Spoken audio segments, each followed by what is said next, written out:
नेपाल में अचानक आई बाढ़ से सैकड़ों लोग लापता इस वक्त हैं और सैकड़ों लोगों की तलाश जारी है। जो लोग लापता है 105 भारतीयों के भी लापता होने की आशंका है। इनमें से कैलाश मानसरोवर यात्रा पर जा रहे तीर्थयात्री संपर्क से बाहर हो गए। करीब 400 तीर्थयात्री संपर्क से बाहर बताए जा रहे हैं। नेपाल टूरिस्ट बोर्ड ने लापता लोगों के बारे में जानकारी दी है। जिन लोगों से संपर्क नहीं हो पा रहा है उसमें ज्यादातर भारतीय हैं। प्रधानमंत्री मोदी और नेपाल के पीएम के बीच बात हुई है। पीएम मोदी ने इस हादसे पर संवेदना व्यक्त की है। मोदी ने कहा, मुश्किल समय में भारत नेपाल के साथ खड़ा हुआ है। इधर भारतीय सेना नेपाल में मिशन के लिए पूरी तरह से तैयार है। राहत सामग्री, दवाई की खेप भेजने की तैयारी है। C-17 और C-130 विमान स्टैंड बाय पर रखे गए हैं। कुल 291 विदेशी पर्यटकों के लापता होने की आशंका है और साथ ही 93 नेपाली नागरिक भी लापता हो गए। इन लोगों से अधिकारियों और परिवारों का संपर्क नहीं हो पा रहा है। ट्रैवल कंपनियों से नेपाल टूरिस्ट बोर्ड ने डेटा मांगा है। मलेशिया के 17 पर्यटक भी लापता बताए जा रहे हैं। ब्रिटेन के 12 पर्यटक, दक्षिण अफ्रीका से 4 पर्यटक हैं। 3 अमेरिकी नागरिक के भी लापता होने की आशंका है। 100 लोगों की राष्ट्रीयता की अभी तक पुष्टि नहीं हो पाई है। वो 100 लोग कहां के हैं, ये आंकड़े अभी और भी बढ़ सकते हैं। नेपाल में रेस्क्यू ऑपरेशन तेज किया जा रहा है और ताकि फंसे लोगों तक जल्द से जल्द पहुंचा जा सके। हमारी सहयोगी एनडीटीवी की एक बहुत बड़ी टीम नेपाल के उस इलाके में है जो सबसे ज्यादा प्रभावित है। ग्राउंड जीरो से हमारी टीम की रिपोर्ट देखिए। नेपाल के नुआकोट इलाके में पहुंच चुके हैं और मेरे ठीक पीछे आप देख सकते हैं तबाही का मंजर। एनडीटीवी पहली टीम है जो लोकेशन पर इस वक्त पहुंची है। यही वो सैलाब है जो आज सुबह इस इलाके में आया। वहां पर जो आपको ये बिल्डिंग, जो इमारतें दिख रही हैं, वो सरकारी इमारतें थी। पहले ये जेल हुआ करता था।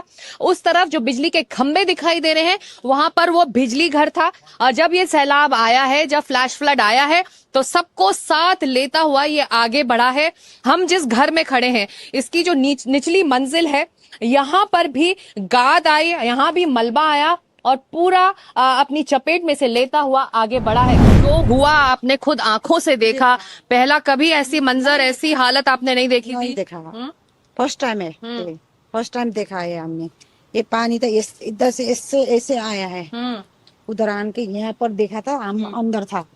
सुबह तो इतना वक्त था कि आप भाग पाए और अपनी जान बचा पाए? इतना वक्त था? अंदर था मेरा पति को लेकर भागा मैंने, नहीं तो आज हम दोनों भगा के लेकर। सब तबाह हुआ है, कुछ नहीं है हमारे पास, न पैसे न खाने के लिए कुछ नहीं है। हमने सुबह से कुछ नहीं खाया है, ना एक बोतल पानी तक नहीं खाया। मेरे को तो जो 200-300 आदमी जो हमारा गांव वाला था, वो जो गांव भी नहीं है, ऐसे पता चल रहा है आपको? गांव ही नहीं है। अभी मैं उधर पहुंचना मुश्किल है। उधर यहाँ मेरा इधर जाने का रास्ता भी नहीं है। ऐसा वाला बाढ़ नेपाल में कभी भी नहीं आया था। ये पहली बाढ़ है जो विनाशकारी और खरबों का क्षति हो रहा है। ये बाढ़ जब ये ऊपर से जब आया था, बहुत स्पीड से आया था। जो पानी का दह है, बहुत स्पीड से आया था। जब हम लोग लगभग 10 मिनट का फर्क में एकदम ऊपर भाग गया। हम लोग बहुत स्पीड से आया था इधर। जब आदमी ऊपर से आया भागो भागो बोला, तब हम लोग सब इधर से भाग गए। 2-4 आदमी फंसा हुआ है, शायद मर गया होगा, वो लोग लेकर गया होगा। अब देखिए, डर इस बात का है कि नेपाल से भारत के राज्य मिले हुए हैं। भारत को भी खतरा है क्या? ये तस्वीरें देखिए, ये वो रसुआ त्रिशूल रिवर पर बना हुआ बांध है। इस त्रिशूल रिवर में भी वो सैलाब का हिस्सा आया है और देखिए बांध से पानी छोड़ा गया है।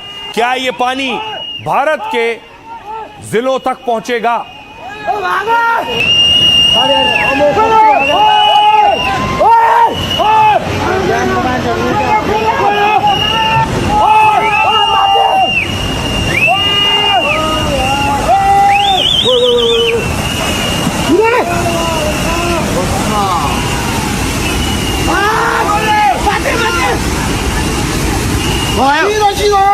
अब देखिए जरा, बिहार में अलर्ट हो गया। बिहार की तस्वीर आप देख रहे हैं। बिहार में बाकायदा अनाउंसमेंट किया जा रहा है, ऐलान किया जा रहा है, लोगों को हिदायत दी जा रही है किनारे इलाकों से हट जाएं। कैलाश नगर के ग्रामीणों को सूचित किया जाता है कि गंडक नदी में तेजी से पानी बढ़ने की आशंका व्यक्त की जा रही है। इसलिए सभी ग्रामीण अपने अपने घरों में सतर्क रहेंगे। कभी भी पानी बढ़ सकता है और बच्चों को नदी किनारे नहीं आने देंगे। ठीक है, क्लियर है? तो सब अगल बगल जितना घर है उस सबको भी, जिसको नहीं मालूम है उसको जानकारी आप लोग दे दीजिए कि पानी एक बैग गंडक नदी में बढ़ेगा तेजी से, कि आपको भागने का मौका नहीं देगा। इसलिए पहले से सतर्क रहिए, सतर्क रहिए। तो बाकायदा प्रशासन अनाउंसमेंट कर रहा है, सतर्क रहिए। अब देखिए क्या बिहार में खतरा है। बिहार की दो नदियां कौन कौन सी मैं आपको बताऊं। सबसे पहले देखिए जरा, गंडक नदी, नेपाल में आई बाढ़ का असर बिहार में दिखने लगा है। नेपाल से आने वाला पानी कुछ घंटों में बिहार पहुंच सकता है। गंडक बैराज के सभी गेट खोल दिए गए हैं और बिहार में भी 8 जिलों में अलर्ट जारी किया गया है। पश्चिमी चंपारण, पूर्वी चंपारण, गोपालगंज, सारण, मुजफ्फरपुर, वैशाली, सीतामढ़ी और शिवहर शामिल हैं। एनडीआरएफ और एसडीआरएफ की टीमें भी तैनात हैं। साथ ही इसके अलावा देखिए कोसी नदी, गंडक के साथ कोसी बेसिन से जुड़े जिलों में भी निगरानी हो रही है। सुपौल, सहरसा, मधेपुरा और अररिया में सतर्कता बढ़ा दी गई है। भोटे कोशी नदी तिब्बत से निकलकर नेपाल में आती है और आगे जाकर सुनकोशी नदी में मिल जाती है और फिर यही सुनकोशी नदी आगे चलकर सप्तकोशी नदी में मिलती है। बिहार में कोसी नदी से के नाम से इसे जाना जाता है। अब देखिए ये आगे बढ़ेगा पानी तो यूपी में भी आएगा। उत्तर प्रदेश में गंडक और नारायणी नदी में जलस्तर बढ़ सकता है। इससे महाराजगंज और कुशीनगर में बाढ़ की आशंका है। तो सभी राज्यों में अलर्ट है। सुनिए जरा क्या कह रहे हैं मुख्य सचिव और आपदा विभाग के मुख्य सचिव को सुनिए।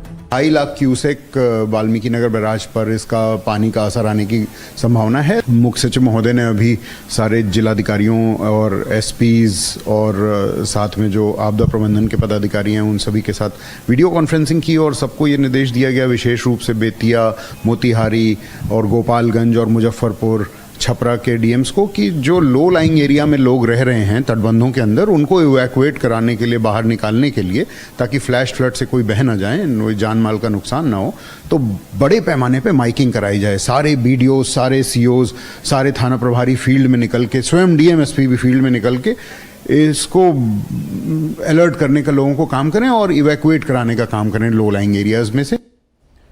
और अब आपको बताऊं, देखिए राज्य सरकारें अलर्ट हैं क्योंकि नेपाल में भारी तबाही आई है। सम्राट चौधरी, बिहार के मुख्यमंत्री ने मीटिंग की है। ये तस्वीर आप देख रहे हैं। सीएम सम्राट ने ये बैठक ली है, अधिकारियों के साथ बैठक की है।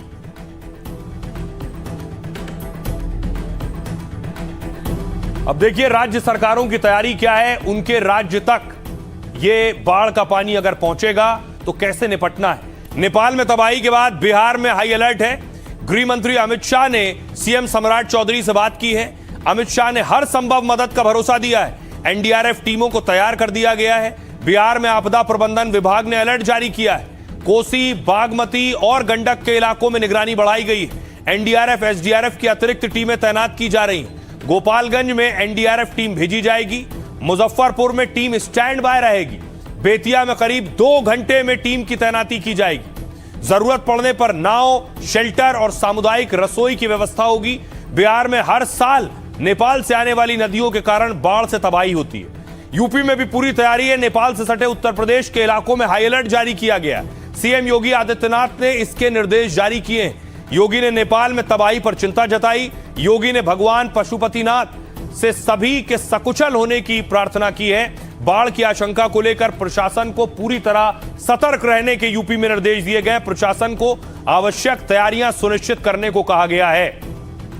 सुनिए जरा एनडीआरएफ कमांडेंट क्या कह रहे हैं।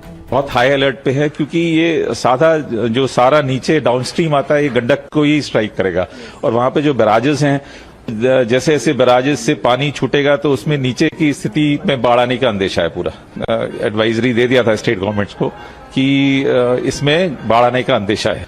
तो हमारी एडिशनल टीम्स भी तैयार हैं। जैसे जैसे जहां पे भी स्टेट गवर्नमेंट को लगेगा कि वहां पे एनडीआरएफ की जरूरत है तो एनडीआरएफ अपनी टीम डिप्लॉय करेगा। जो भी नाविक है, मछुआरे हैं, मवेशी वाले हैं, या खेतिहर जो भी हैं, सब लोगों को मना किया गया है कि आप लोग 48 घंटे तक निचले इलाके में नहीं जाएं, सावधानी पूर्वक रहें। और टोटल जो भी रिंग बांध है, रिंग बांध पे भी प्रशासन के द्वारा गश्ती बढ़ा दी गई है। जैसी सूचना प्राप्त है कि रात होते होते पानी गोपालगंज की सरहद में भी घुसेगा और इसीलिए हम समय रहते जिला प्रशासन सभी गांव वासियों को पंचायत वासियों को सूचित कर रहा है कि निचले स्तर पे बांध के उस तरफ नहीं जाना है। जो 48 घंटे है वो बहुत सचेत रहने के लिए, घबराने की बात नहीं है। कोई भी ऐसा नहीं, इतना भी पानी नहीं आएगा कि पानी गांव के अंदर घुस जाए, परंतु हाँ ये जरूर है कि पानी बहुत तेजी से आएगा, तो इसलिए खतरे वाली जगह पर नहीं जाना। कुछ निचले इलाकों में हो सकता है पानी थोड़ी देर के लिए आए फिर वो निकल जाएगा। तो इसमें हम लोग यही कर रहे हैं कि हम लोगों ने सभी जो क्षेत्रीय पदाधिकारी हैं सबको मोबिलाइज कर दिया है। सब लोग निचले इलाकों में जा रहे हैं, लोगों से अपील कर रहे हैं कि जब अगर पानी बढ़ता है तो वो लोग जो ऊंचे वाले इलाके में आ जाएंगे अपने, और जैसे ही पानी निकल जाएगा फिर आगे वो लोग वापस जा सकते। अत्यधिक मात्रा में जो है पानी आने की संभावना है, तो निचले इलाके में जो भी बसे हुए लोग हैं उनको जो है ऊंचे स्थान पे अपना कीमती सामान और पशु और स्वयं जो है अपने आप को विस्थापित करने हेतु जो है निर्देशित किया गया है। इसी क्रम में अभी जो है जायजा लिया जा रहा है कि कितना क्यूसेक पानी अभी वर्तमान में, और लगातार मॉनिटरिंग की जा रही है। अब सवाल यह है कि आखिर ये तबाही कैसे आई। बताया जा रहा है क्या ग्लेशियर के जरिए तबाही आई, ग्लेशियर फटा और सैलाब आया। देखिए कैसे ग्लेशियर फटते हैं। विशाल आकार के गतिशील बर्फ को ग्लेशियर कहते हैं। यह भारी बर्फ अपने वजन और गुरुत्वाकर्षण के कारण नीचे गिरती है। यह ठंडे इलाकों में कई सालों तक बर्फ के जमने से बनता है।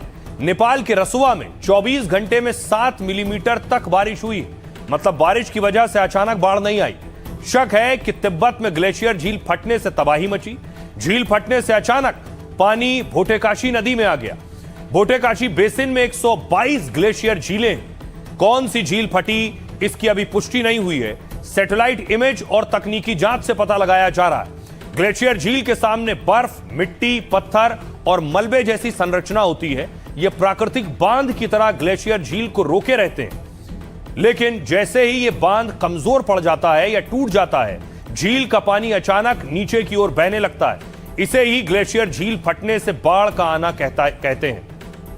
अब सुनिए, बिहार और उत्तर प्रदेश में भी अलर्ट है। क्या कह रहे हैं वहां के नेता और मंत्री। एकदम उस पर पूरी तरह हाई लेवल टीम गठन कर दिया गया है। चीफ सेक्रेटरी, डीजीपी इसको मॉनिटरिंग कर रहे हैं और तुरंत मैं भी इसको बैठक कर रहा हूँ। जरूरत पड़ा तो मैं स्वयं भी वाल्मीकि कर जाऊंगा। स्थिति तो थोड़ी कठिन है, लेकिन अभी का जो अनुमान है पानी आने का, वो हम लोगों के हिसाब से स्थिति को हम लोग नियंत्रण से बाहर नहीं जाने दें। 2.5-3 लाख आने की संभावना है।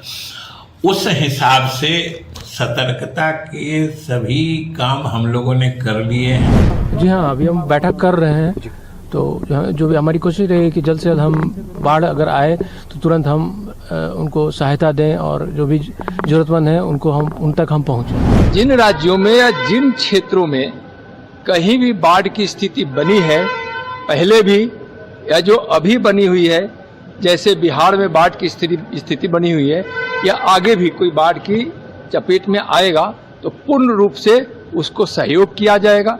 सभी क्षेत्रों में एनडीआरएफ की टीम तैयार है। उनको पता है कि प्रत्येक वर्ष ये चीज होता है, तो उसके रोकथाम के लिए आखिर सरकार कदम क्यों नहीं उठाती है।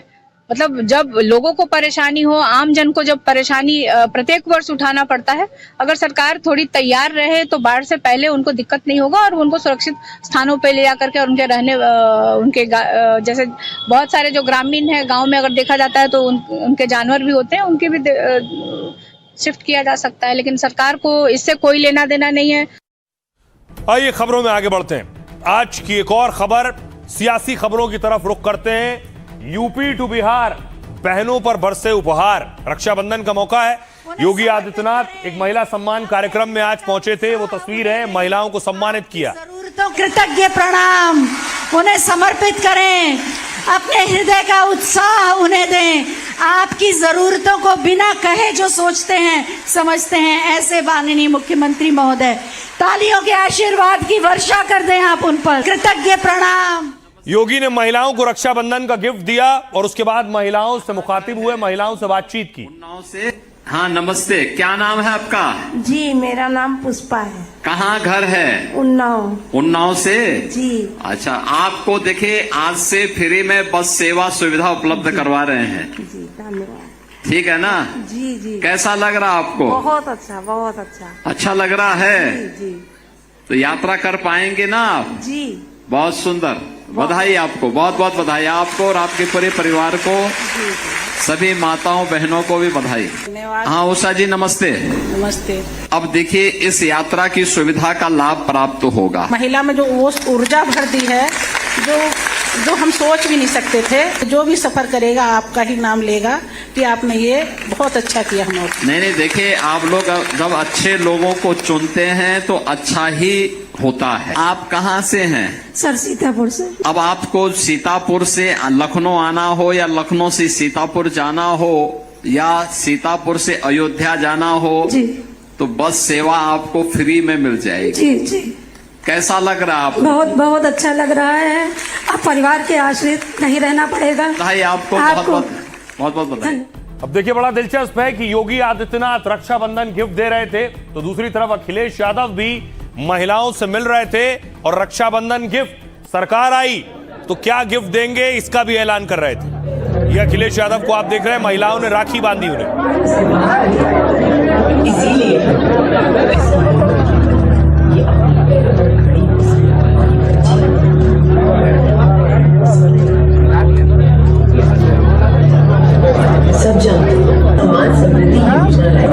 दूसरी तरफ देखिए सभी सरकारें आगे रहना चाहती हैं, कोई पीछे नहीं रहना चाहती।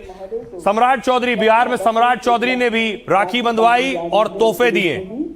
और आज उनके द्वारा हमारे माननीय मुख्यमंत्री महोदय को रक्षाबंधन के उपलक्ष्य में राखी बांधी जा रही है। पुलिस दीदी रीमा कुमारी और रुचि कुमारी। कार्यक्रम के उपरांत माननीय मुख्यमंत्री महोदय मोटरसाइकिल का लोकार्पण है माननीय मुख्यमंत्री महोदय द्वारा।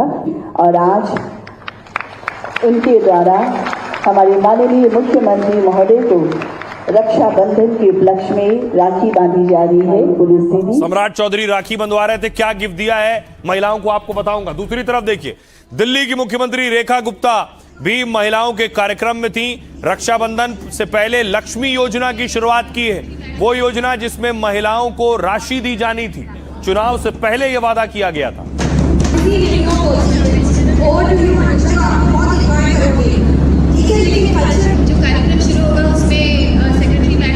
अब आइए आपको बताऊं हर राज्य में रक्षाबंधन पर महिलाओं को क्या क्या तोहफा दिया जा रहा है, कौन सा गिफ्ट दिया जा रहा है।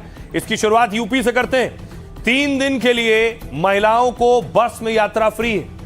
900 सरकारी बसों में 27 से 29 अगस्त तक यात्रा फ्री है।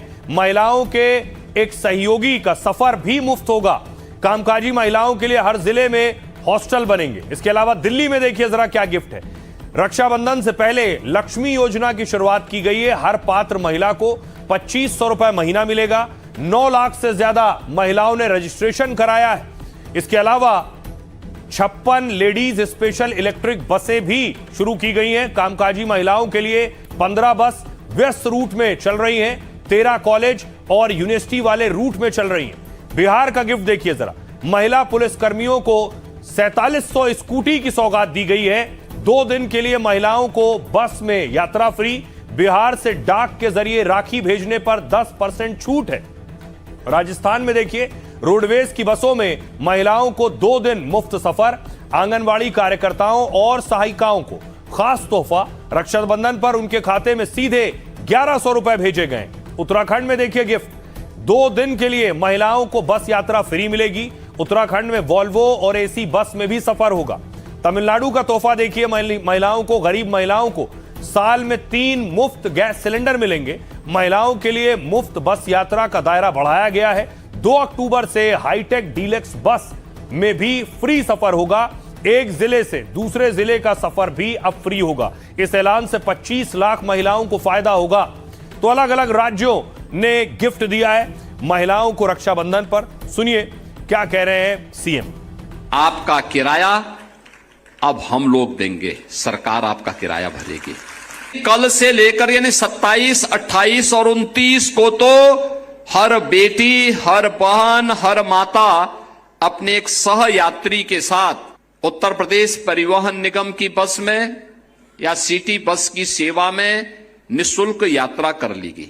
29 के बाद 60 साल से ऊपर की माताओं के लिए बस यात्रा आईडी कार्ड उनका प्राप्त होने पर, वोटर आईडी कार्ड हो या आधार कार्ड हो, उस आधार पर फ्री में वो यात्रा रहेगी। दिल्ली की बहनों को 2500 रुपए देना हमारा संकल्प है। तो आज ये दिल्ली लक्ष्मी योजना को वास्तविक रूप में जनता तक पहुंचाने के इस दिन पर मैं दिल्ली की बहनों को खुश देखकर बहुत खुश हूँ। 1 सितंबर को उनके खाते में जो पिछले माह का, अगस्त माह का पैसा है, वो आज